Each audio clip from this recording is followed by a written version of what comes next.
Assalamualaikum warahmatullahi wabarakatuh.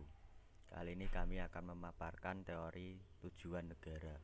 Anggota kelompok 1, Ami Yoga Giri Pawena yang akan memaparkan teori teokratis. Kedua, Arif Saputra yang akan memaparkan teori Plato dan teori negara kekuasaan. Ketiga, Muhammad Yusuf Ardianto yang akan memaparkan teori negara polisi. Yang keempat, Muhammad Yuanda yang akan memaparkan teori negara hukum. Dan yang terakhir, Muhammad Ilham yang akan memaparkan teori negara kesejahteraan. Kami dari kelas 12 TKJ 4. Wabarakatuh. Saya Arif Saputra akan memaparkan teori Plato dan teori negara kekuasaan. Teori Plato menyatakan bahwa negara bertujuan untuk memajukan kesusilaan manusia, baik sebagai individu maupun sebagai makhluk sosial. Teori negara kekuasaan. Ada dua tokoh yang menganut teori negara kekuasaan. Yang pertama, Sang Yang menyatakan bahwa tujuan negara adalah pembentukan kekuasaan negara yang sebesar-besarnya. Menurut dia, perbedaan tajam antara negara dengan rakyat akan membentuk kekuasaan negara. Sedangkan menurut Niccolo Machiavelli dalam bukunya Il Principe menganjurkan agar rakyat tidak menghiraukan kesusilaan maupun agama untuk meraih, mempertahankan, dan meningkatkan kekuasaannya. Raja harus licik, tak perlu menepati janji, dan berusaha selalu ditakuti rakyat. Di balik kesamaan teorinya dengan ajaran Sang Yang, Machiavelli menegaskan bahwa penggunaan kekuasaan yang sebesar-besarnya itu bertujuan luhur, yakni kebebasan, kehormatan, dan kesejahteraan seluruh bangsa. Teori teokrasi atau kedaulatan Tuhan. Teori kedaulatan Tuhan adalah sebuah teori yang dikemukakan oleh tokoh penganut-penganut teori teokrasi. Sebagian dari pendapat mereka sebenarnya sama. Tuhan ditetapkan sebagai pemilik kekuasaan yang tertinggi. Akan tetapi, persoalan yang diperdebatkan adalah siapa di dunia ini yang mewakili Tuhan, raja ataukah paus.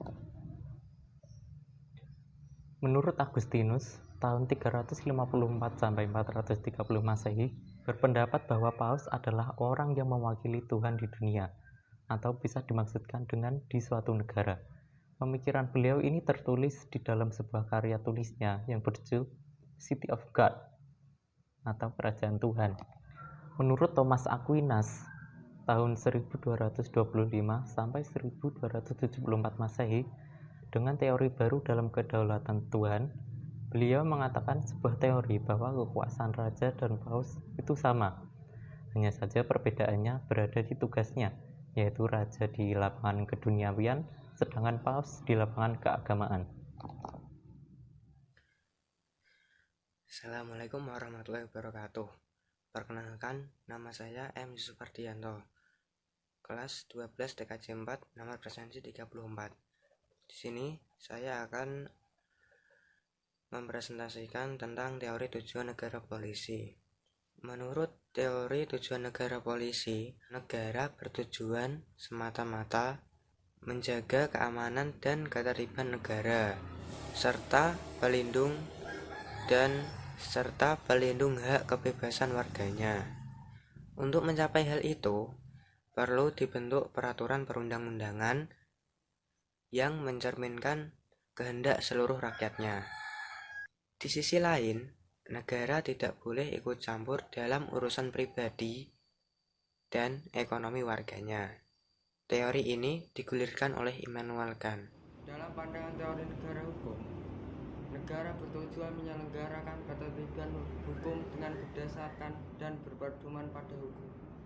Dalam negara hukum, segala kekuasaan alat-alat pemerintahannya didasarkan atas hukum. Semua orang tanpa kecuali harus tunduk dan taat pada hukum.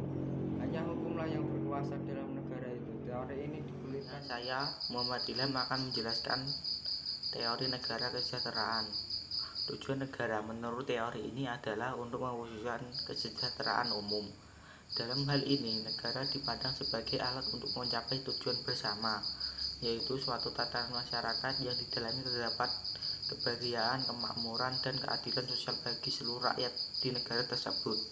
Pencetus teori ini adalah Mr. Kanirbu. Sekian pemaparan materi teori tujuan negara dari kelompok kami.